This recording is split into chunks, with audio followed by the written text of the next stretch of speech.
Well, it's Tuesday. I officially have my airfare for the beginning and the end of September's trip. I just need to cover the middle. And I need to start looking for airfare for Halloween and for Reunion. Reunion dates haven't been announced yet. I've got an idea on them. And once I get the Halloween Horror Nights dates, I will know what the final week is going to be. And then I'll know when I'm going to be going back. That's a guarantee. It's not changing. Sir and Disney here, and we're going to talk a little NXT and Impact Wrestling. And that's how we do here on Pop Now.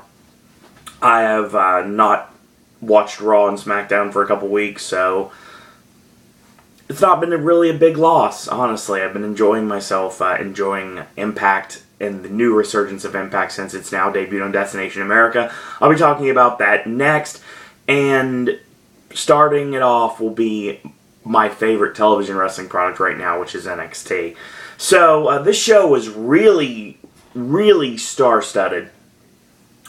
This was basically a 1-hour pay-per-view, pretty much what it would have been. I'd say, if you want to go back in the day, I'd say maybe this would have been like a 1-hour pay-per-view, something you would see on pay-per-view. It makes perfect sense that you'd say that. TakeOver are usually 2 hours long, and they are 2 hours long, but this was an hour version of TakeOver, basically. It blew off a lot of feuds, and it also had some really stellar matches on it. The show starts off with a tremendous match between Finn Balor and Tyson Kidd. This match went back and forth. These two really similar styles. I very much enjoyed this match for what it was. Let's talk midway through this match when Balor hits the Pele kick, and that pretty much set up the beginning of the end. So Tyson charges in, he eats the boot, and two clotheslines out of the corner. Those switchblade corkscrew-like clotheslines, and hit the corkscrew neckbreaker off the buckle. So Balor with a forearm, and he puts Tyson on the buckle, hits the high kick, and knocks Kidd over the top rope to the floor. Nails him with a no-hands tope con hilo, and he tosses him in. Tyson goes for a shoulder block, and he gets sidestepped by Balor, and Balor nails him with a front kick. High kick is caught by Tyson because he knows his opponent so well, and he drops him leg first across the top rope, which knocks him to the floor. He ends up hitting his field goal kick off the ring apron, tosses him in, going for the springboard elbow. It connects 1-2 and a kick out. So he going for the well-placed stomps, like stomping away in the midsection, goes to lock on the sharpshooter. He finally does. Balor tries to get to the ropes, and he drags him into the middle, and eventually he ends up crawling valiantly to the ropes. He does get it. Referee calls for the rope break. Then we get the end here. He goes for the slingshot leg drop to the ring apron. Balor moves out of the way, and he hits reverse Bloody Sunday, finishes him off with the diving double foot stomp, and that's the end of the match. Great contest between these two. Excuse me, I will say right now, one of the great matches in NXT basically seems to be when you have two similar styles against one another. And with Finn Balor and Tyson Kidd and Sami Zayn and Adrian Neville both on the same show, these are matches that really stand out. These are matches that actually work really well, really get the crowd hyped. Then again, I can say this from personal experience, the Full Sail crowd does stay hype, and I'm not talking about Mojo Rawley. Really great way to kick off the show. Great contest between these two superstars. Definitely want to see them face off yet again. After this, we get our first official match of the Irresistible Force meeting the Immovable Object. It is Baron Corbin against Bull Dempsey. For all the build-up this had, this match was really short, less than 2 minutes, and it pretty much just hinged on the fact that at one point, Bull Dempsey hit the Vader attack, he goes to the top, he goes for the diving headbutt, and Baron Corbin's out of the way. He picks him up, hits End of Days, which looks really impressive on someone the size of Bull Dempsey, and he got the 3 off of that. So yeah, that was into that. And I'm thinking that this isn't just a one-off. I'm thinking it makes no sense to blow this off in 2 minutes. It's about 1.5 minutes, pretty much. Like 1:35 is basically what I got on this match. And I think that we haven't seen the last of these two in the ring together against one another. I don't know what actually that means eventually, but we'll see what happens in this feud. You would think it'd have a little bit more brawling to it. It did have brawling in it, but it didn't really go as long as you would anticipate it to go, considering the fact that it's been built up oh so well in the last several weeks of NXT, and basically the last several months of NXT. They've been set on a collision course against one another, and they finally have their first match, and it's less than 2 minutes long. Okay. So what happens... Throat, I apologize. That's better. What happens when you have two superstars that are on a collision course that only do squash matches? You have them squash one another. I guess that's the only way to look at it, so that was what it was. A little disappointing, but it's not terrible. I mean, it was alright for what it was. We get our next match, tag team action. It is Team Best at Everything, which apparently we're using these teenage, acronyms. For Sasha Banks, of course, it was the BFFs, the Beautiful Fierce Females, and now we've got Team BAE, which is Best at Everything. So, that works. I like this. It fits their heel gimmick. It works quite well for me. They're facing off against the team of the NXT Women's Champion Charlotte, as well as Natalya. You have a Flair and a Hart on the same team, taking on the new blood of NXT, which is Sasha Banks and Becky Lynch. Props to Renee Young for doing her homework in this match, actually. She brought up the fact that Becky Lynch and Natalya were tag team partners in Japan many, many moons ago. So we picked this match up towards the middle. There's a double whip from Sasha and Becky, and a great way to break up a double clothesline is a round-off, a cartwheel into a landing, which a nice round-off. It breaks the clothesline. Natalya pulls Becky to the floor, and Charlotte gets sent to the ropes and gets caught with a straight jacket neck breaker, and Sasha grabs a handful of tights and gets a 3 off of that. It made sense for the heels to go over here. Obviously, we're leaning towards a match at the next TakeOver. And we have not heard exactly what it's going to be. I have heard what it's going to be. Obviously, I read tape and results, even though I don't talk about them on here. I will state that it's going to be quite a handful, pun not intended, for Charlotte to retain the NXT Women's Championship coming up at TakeOver. Main event time. And oh god, what a main event it was. NXT Champion Sami Zayn defending against Adrian Neville. This, of course, is Sami Zayn's first official title defense, and it's against the person that he beat at TakeOver for the championship. And this match, oh my god, this match was awesome. So let's pick it up midway through the match. Neville locks a side headlock, drops 3 back elbows to the back of the neck. Neville runs, Sammy grabs the tights, and he's going for the Blue Thunder, and he gets caught with a vicious back elbow right to the side of the head. So he goes for the round kick, Zayn ducks it, Blue Thunder connects 1-2, and no, he kicks out. So he hits 2 German suplexes, and the rolling German, of course, transitions into the Tiger Suplex 85, but Neville floats over, lands on his feet, Zayn charges, and he gets straight punched by Adrian Neville in a vicious shot. He gets the handspring into the victory roll, and he turns it into a Hurricane Rana, 1-2, and a kick out. So Neville goes to pick up Zayn, and he's dead weight. Goes to do it again, he's dead weight. Referee is gesturing like he's going to stop it, and Zayn's like, no, don't you dare stop it. Don't stop it at all. So he gets caught, picked up once again. Zayn looks like he's all but done at this point. Neville gets surprised because Zayn was playing possum. He hits the flatliner into the Koji clutch, but it's only locked in for a couple of seconds when Neville escapes. So he charges in, and he gets caught. Tiger Suplex 85 does connect. He goes for the Haluva kick, but he puts on the brakes when Neville powders to the floor. So at this point, we know what this means. Zayn readies for the Torpedo DDT, which of course is diving between the top and middle turnbuckles and hitting the swing DDT on the floor. The Torpedo DDT is met by a vicious super kick from Neville, which pretty much just dims Sami Zayn's running lights. He goes up top, goes for the Red Arrow. Zayn rolls out of the way, and smartly Neville transitions his position. He lands on his feet. A right hand is countered. He hits the exploder in the corner, and the haluva kick connects finally. 1, 2, 3. Sami Zayn proved that it was not a fluke, proved that he deserved to be champion when he defeated Adrian Neville in a tremendous NXT main event. And of course, after the match is over, just like before, just like at TakeOver, Kevin Owens comes out, blindsides Sami Zayn, and nails him with a pop-up powerbomb, leaves him laying. Neville did nothing to help at this point, and Owens gestures towards Zayn's body. He steps on his throat, and then he bombs out, and that's how we end NXT this week.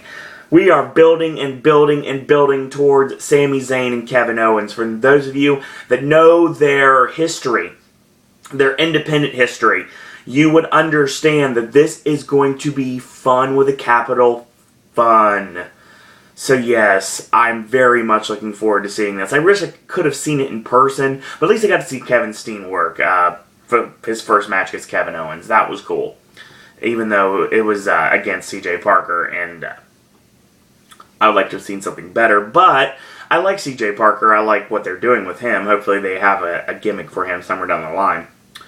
So yeah, this was a really star-studded edition of NXT. A lot of great matches on it. A lot of feuds being progressed. A lot of feuds not necessarily being blown off. I think Bull Dempsey and Baron Corbin, we have definitely not seen the last of that. I don't think this is the last time we're going to see Finn Balor and Tyson Kidd in the ring in a singles match, and that is a good thing. I think what needs to happen, I didn't read spoilers to see if it does. Tyson Kidd obviously has a past with Justin Gabriel, and he let that go. Now he's working with Cesaro. Why don't we get Tyson Kidd and Cesaro against Finn Balor and Hideo Itami? At least if it's just a one-shot, I still want to see that match. I think that would be awesome. Because obviously I want Cesaro back in NXT, especially because they can do a lot more with him, and I think it'd be a lot better situation in the end. And don't forget, I had the idea where he could be the guy that ends up making the save for Sami Zayn. The problem is, on NXT, he's kind of a babyface. Somewhat, when he went to the WWE, when he's doing all this stuff now, he's basically just a heel.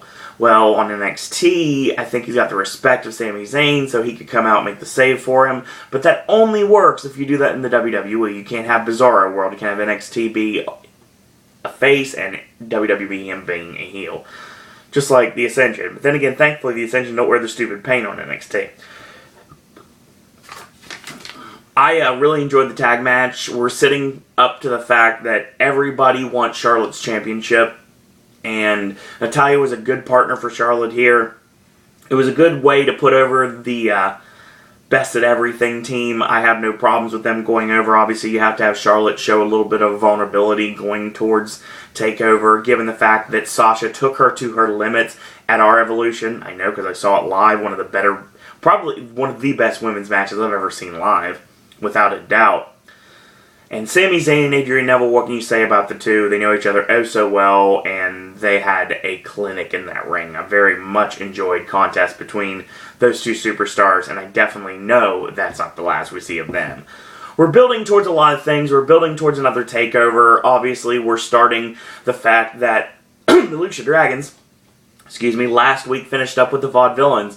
And don't forget, there's people like, I don't know, Wesley Blake and Buddy Murphy who have yet to get their shot. Maybe they're going to get a crack at the Lucha Dragons. I think that might be a possibility. I don't think we've seen the last of the Vaudevillains. I think they're going to have to pick themselves back up, and they're going to have to start all over again. Tyler Breeze apparently is being stalked by Marcus Louis, and I think that we're going to get more from that in the near future as well. So yeah, NXT is fun. Like I said, it's an enjoyable, quick hour of television, and it's something, if you're not watching it, check it out. It's really, really spectacular. So that was this week's NXT, and let's talk about Impact, shall we? Second edition of Impact, the first official edition of Impact Wrestling on Destination America, because obviously we're on its new night and time, Friday, 9 p.m. Really great night for me, obviously, because I have all my filming done by then. I have enough time to do notes, and I exactly did just that. So, we pick up the show in the Nashville studios with Josh Matthews and Taz, and they are talking about how Impact's going to work now. We have the new cameras, they're going to be backstage, they're going to get you closer to the action than ever before. It's going to be more like a reality television series. Now, granted, this was something that TNA wanted to do a long time ago, and they finally got to do it. Now they're on Destination America. Dixie Carter's been wanting to do this since Spike TV, but then again, it didn't really work out there. Here it's actually going to work, and I think it's going to work quite well. I think that this is going to be really interesting. Like I said, there's going to be a lot more interactivity. It's going to be a lot more you see things that you probably should not be seeing, even though obviously we're going to be seeing things that should not be seen, that obviously it's being put over so we have to see them. So yes, this is going to be a very packed edition of Impact, and it should be because it's the first one on the new night and time, Friday nights on Destination America. So obviously, because of last week's actions, Bobby Roode is a tad bit miffed at his former best friend Showtime Eric Young for pretty much costing him the TNA World Heavyweight Championship against Lashley. And that's exactly what he did. So what does he do? He challenges him to a match, and he's going to make him pay. So here comes this new group. MVP leading out Samoa Joe, Kenny King, and Low-Ki, and of course, soon to be Eric Young, but not quite yet. They come out to some new music. They're sporting yellow and black.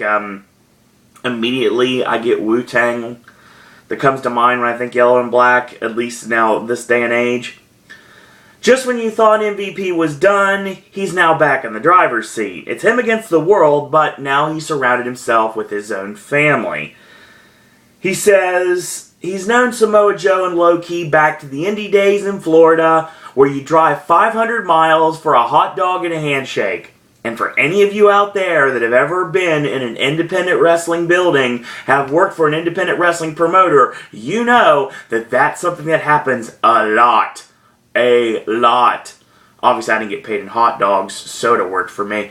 But still, yes, and I didn't drive, but a handshake, yeah, that was pretty much Sir Owen Disney's payment when it came to indie wrestling. Most of the time. I did get paid every once in a while, but not every single time.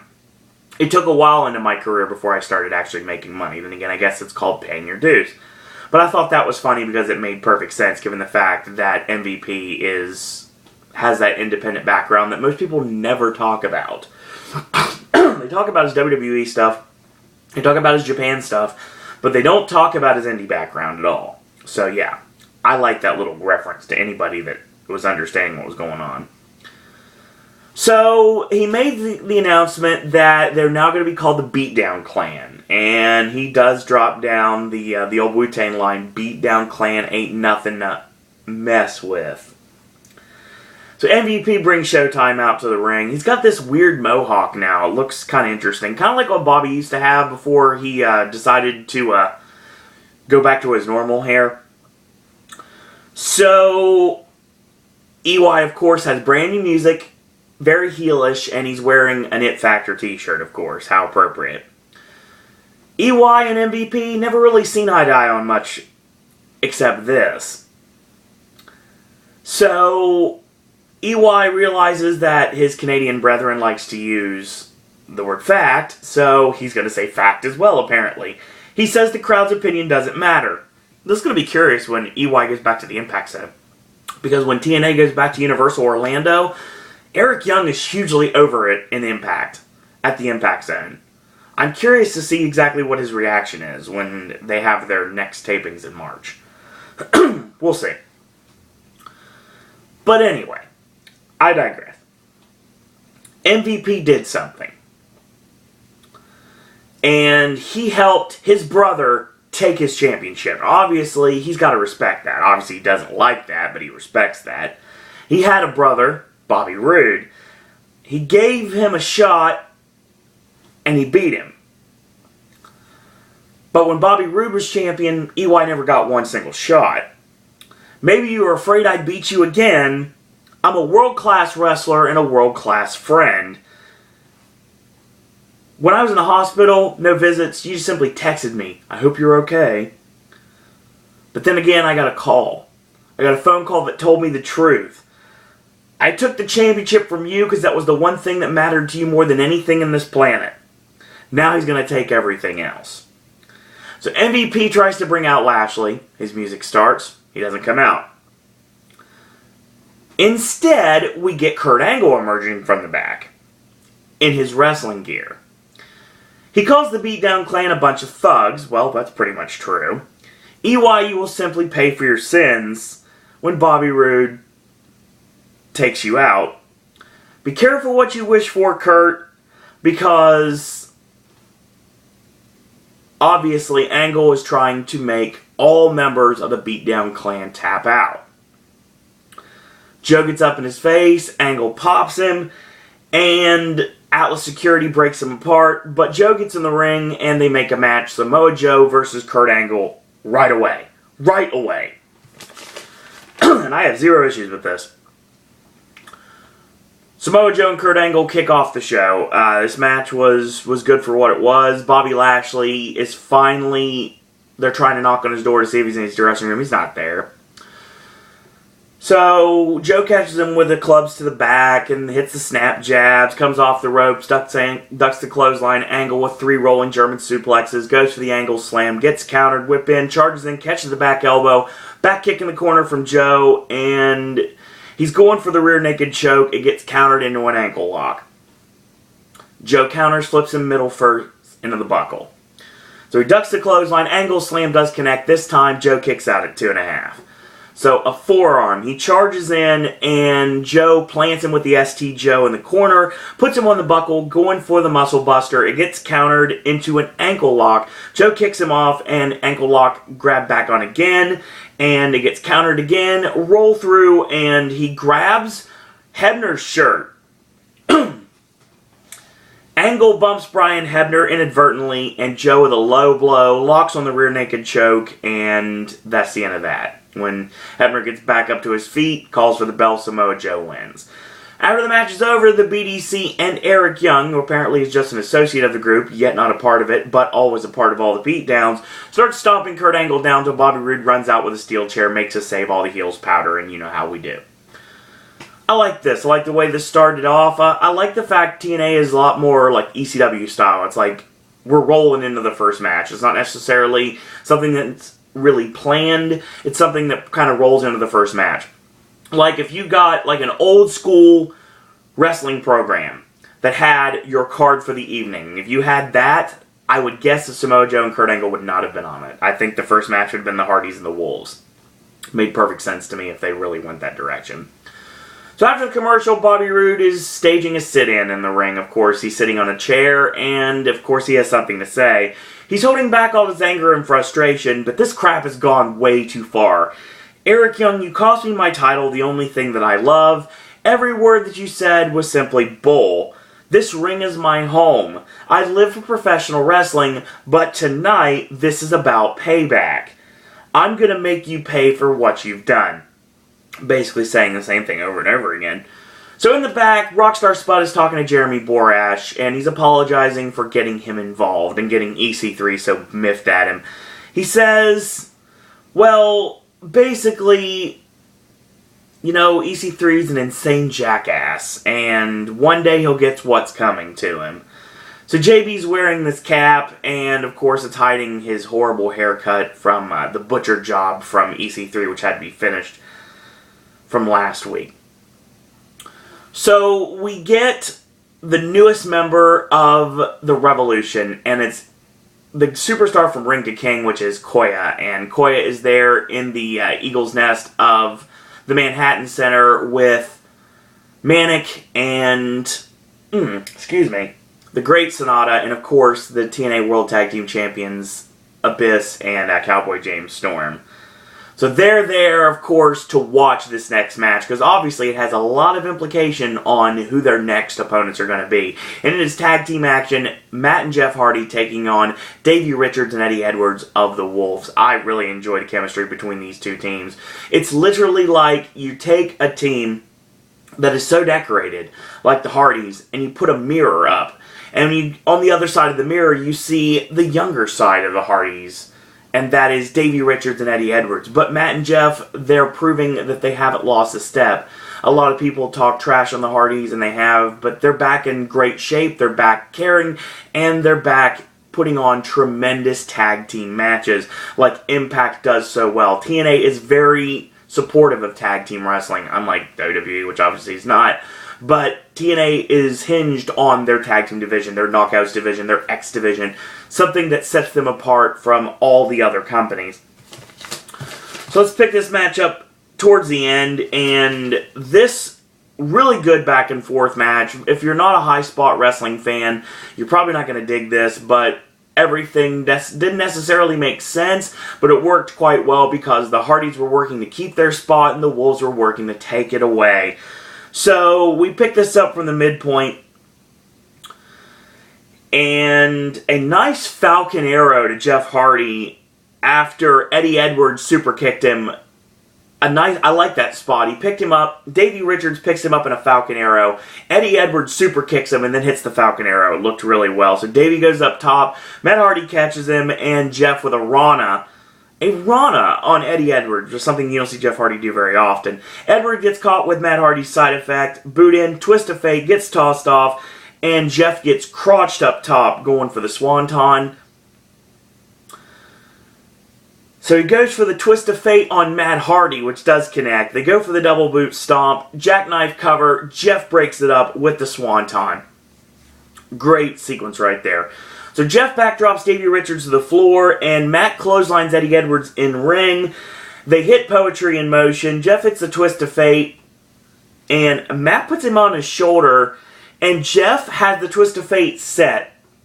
Matt has him up on the shoulders, and they connect at the same time. So when he hits the twist of fate, Matt is dropping him vertically. So I'm going to call this the cruel twist of fate because it worked quite well, and it seemed like it was just the end right there. So yes, that was quite a new finishing maneuver from the Hardys, finishing off the Wolves, and they're on a collision course with Cowboy James Storm and Abyss of the Revolution for the TNA World Tag Team Championships. I'm going to guess this is going to happen at Lockdown, if I had to guess.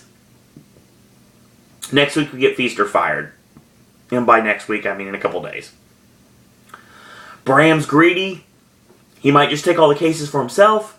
Kind of stupid, given the fact that he may have 3 title shots, but if he opens the one that's fired first, that means that he'd be fired for taking all the briefcases. How smart. MVP and Kenny King are talking in the back as EY is pacing behind them. He says, with very wide eyes, that Rude took his championship. Now he's going to take everything away from him. Take a drink every time you've heard that, or a version of that, a variant of that phrase on this show. He says he'll show everyone. And Kenny King and MVP are like, yeah, EY, you go show him, alright. So EC3 and Tyrus show up in the back, and they're going to play in the production truck. They want to mess with the camera. So they eventually get on the headset, and they're talking to Borash at ringside. So they put the camera on JB, and they're talking to him, and he says, you think you're tough? You think you're Heisenberg now? Because he has the bald head. I thought that was funny. As next week, why don't we have a match? You've got 30 minutes to make a decision. So we'll see what happens there.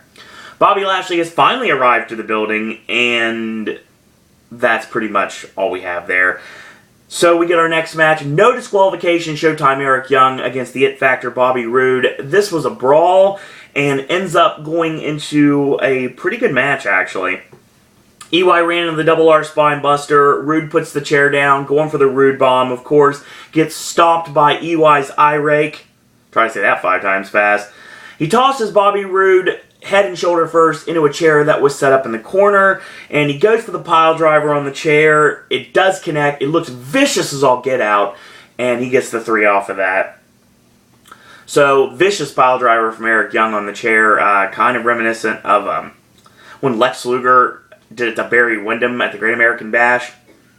I believe it was 91. It was actually a bash I did not watch, so yeah. When Lex Luger came back after Ric Flair ended up leaving for WWF at the time, they needed to crown a new champion, so they ended up doing a match between Lex Luger and Barry Windham, and Luger ended up finishing him off with the pile driver on the chair, and that's when Luger became a heel, and went with Harley Race and Mr. Hughes for some reason.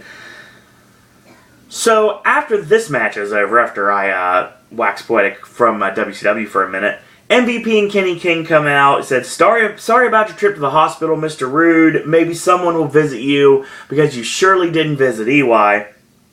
So that's pretty much that. It's officially made an announcement. Austin Aries will be redefending the X Division Championship he won last week against the Beatdown Clan's Low Key. It's going to be a rematch tonight. It's going to be a battle for survival. You back a double into a corner, he becomes real dangerous. Tag team action, Knockouts tag team action up next. The Beautiful People, Velvet Sky and Angelina Love, of course, with the Bromans in their corner, taking on the team of Knockouts champion Taryn Terrell and Brooke. Heel team taking on the champion and someone else. There's a storyline for this one. There's a storyline for that one too, so there you go. So the Bromans, of course, come out with DJZ and the Beautiful People, and here comes Taryn Terrell and Brooke. This match was really short. Obviously, this is building towards the fact that Brooke came back attacking her former boyfriend, Robbie E., during the Knockouts Battle Royal for the Knockouts Championship last week on Impact. So we picked this up, like, short match, really short match. So, Brooke goes to slap Robbie E again, and Velvet ends up rolling her up with the tights, and that's the end of that. Match over, lights go out. Behind the Beautiful People stands Awesome Kong. Velvet's gone. She bombs out. Angelina, not so lucky. She eats the implant buster. DJZ gets in the ring, and he gets chokeslammed. Here comes Havoc. They go face-to-face, security and referees hold them back, and this isn't over, obviously. Now, Havoc and Kong, gonna be fun. Gonna be really fun. Two colossal superstars that, like I said, it's an indie dream match. They talk about it in commentary. It's very true. This is something that we needed to have seen for a long time. Jessica Havoc and Amazing Kong is something I've been wanting to see for a long time, and now we're going to get it in TNA. And I'm very interested to see where we go with this. Now, do I have a problem with this was basically the reason that we did the tag match? Not really, not at all. I mean, in essence, it could be pretty much what they were going to do with Kong and WWE with the Bella Twins, but they never went through with it. They could have done it now, but then again, Kong's back in TNA where she belongs.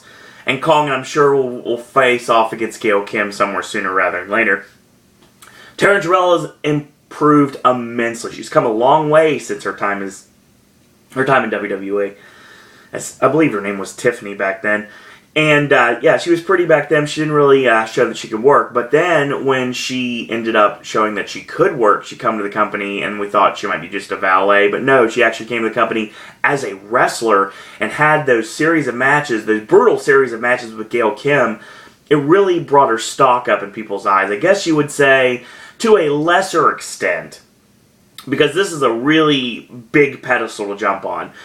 I would say, in essence, Taryn Terrell is TNA's Trish Stratus. That's the best way to put it. That's probably the best way I could think of to put it. That makes the most sense. She started out being kind of just there, and then she got training, and when she debuted on television, she basically proved that she belonged there. And that's exactly what Taryn Terrell has done. So, after this, EC3 is talking to JB in the locker room, and JB's like, I'm an announcer, and he's like, no, you're the company man, but no one came to help you last week. They don't respect you, JB. Why should they? And JB's like, you want to fight? You want to fight? Fine, I'll take your fight on. I'll face you next week in the ring. And so, next week, as in this week, in a couple days, Jeremy Borash and Ethan Carter III. Should be fun to see what happens there. So Manic very cryptically asked the camera crew to follow him, and of course we're going to get something from the Revolution here, and this comes out to be the debut of Koya, the official debut of Koya, not just a mention by Josh and Taz. Excuse me. It's time for the world to be introduced to Koya. He's from India. And in Hindi, Koya means lost. But now that he's found the Revolution, he is now found. Next week, power, speed, and destruction will be unleashed on Impact. And of course, that very eerie whistle from Cowboy James Storm. I very much enjoy it. I really like the storyline a lot. I do. I agree with what Trey Stone said on the Adam and Trey show, or the Trey and Adam show, depending on how you look at it. Yeah, there needs to be a couple more players in this. Maybe a couple more, like, names. But here's the thing, though. Number one, they're building Koya into a name. And number two, this makes sense for this to be an underdog stable. Like, the Island of Misfit Toys is exactly what I would compare it to. The fact that James Storm is giving these people a new lease on life. All they have to do is drink the Kool-Aid. And it's working really well for me. So, we pick up the next match. It is a rematch. Austin Aries defending the X Division Championship against Low Ki. This match was really good as well. Good, fast-paced, move-for-move action that I really enjoyed calling as a commentator. So Low Ki gets caught with a rolling elbow. Aries hits the IED dropkick in the corner, goes for the brainbuster, and Ki counters with knee strikes to the forehead, ducks the round kick, and Aries nails basically a teardrop suplex into the last chancery. Ki's tapping, referee's distracted. So Aries knocks MVP off the apron. Then he knocks Kenny King off the ring apron and hits the heat-seeking missile to MVP and Kenny King on the floor. Aries heads up top, Kenny King crotches him, and Low Ki catches him with a key crusher off the buckle and gets the 3 count, winning the X Division Championship yet again. MVP gets in the ring after the commercial break. I'll explain that in a minute. This match was good. I enjoyed Low Ki and Austin Aries in the ring immensely. 2 former Ring of Honor World Champions going at it. That's how it should be. That this was wrestling in every way possible, and I really enjoyed what they did with it. This would have been, I guess you would say, if you wanted to compare the two, this would have been your Zayn-Neville match. I mean, this match was really good. I enjoyed this for what it was. They have great chemistry in the ring. They know what each other is thinking, and they know what's coming up next. And I like matches like that. They're predictable, but they're enjoyable. So, predictability can be an enjoyable thing sometimes. Not always, but sometimes.